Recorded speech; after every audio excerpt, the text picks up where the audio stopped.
अपने माता पिता के साथ में ये गलत करता है, वो जीवन में कभी सुखी नहीं रह सकता।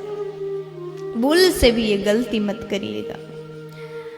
जो पुत्र अपने माता पिता के आंख में आंसू लाता है, वो बेटा कभी माता पिता को सुख नहीं दे सकता।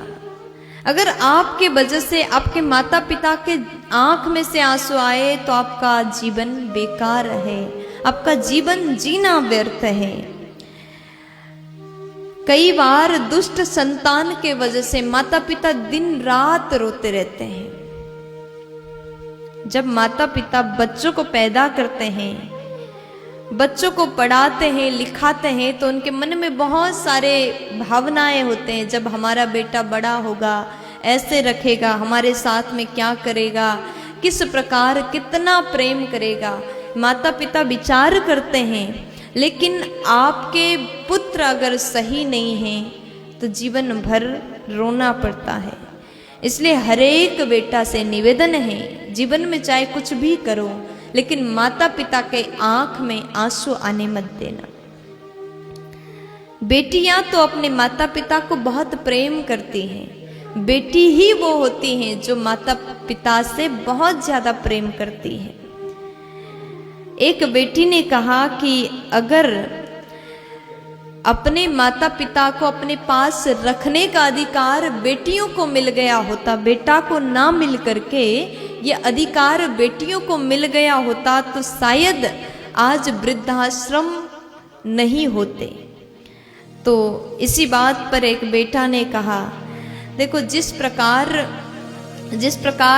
बेटी माता पिता से प्यार करती है, उसी प्रकार बहू भी सास और ससुर से प्यार करने लगे, सास ससुर को अपना ही माता पिता मानने लगे, तो शायद आज वृद्धाश्रम बनाने की जरूरत नहीं पड़ती। देखा जाए तो बात दोनों तरफ से बिल्कुल सही है।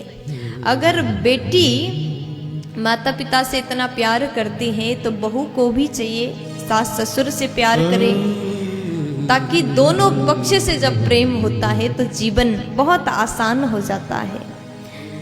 देखिए, एक माँ अपने बच्चों को किस प्रकार जन्म देती है, 9 महीने तक अपने पेट में रखती हैं, पालन करती हैं, बड़ा करती हैं।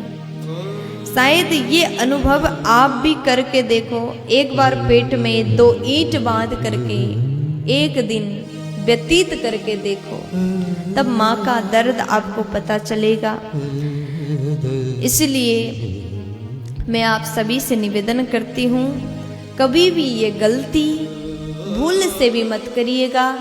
जिस बेटा ने अपने माता पिता के आंख में आंसू लाया, वो उसको जीवन जीने का कोई अधिकार नहीं, उसका जीवन व्यर्थ हो जाता है। वो चाहे कितना बड़ा विशाल तीर्थ यात्रा कर ले, समस्त तीर्थ में जाने के बाद भी उस पुत्र को तीर्थ यात्रा के फल नहीं मिलता। इसलिए सदैव अपने माता पिता को प्रेम करें, सम्मान करें, प्यार से बोल दीजिए।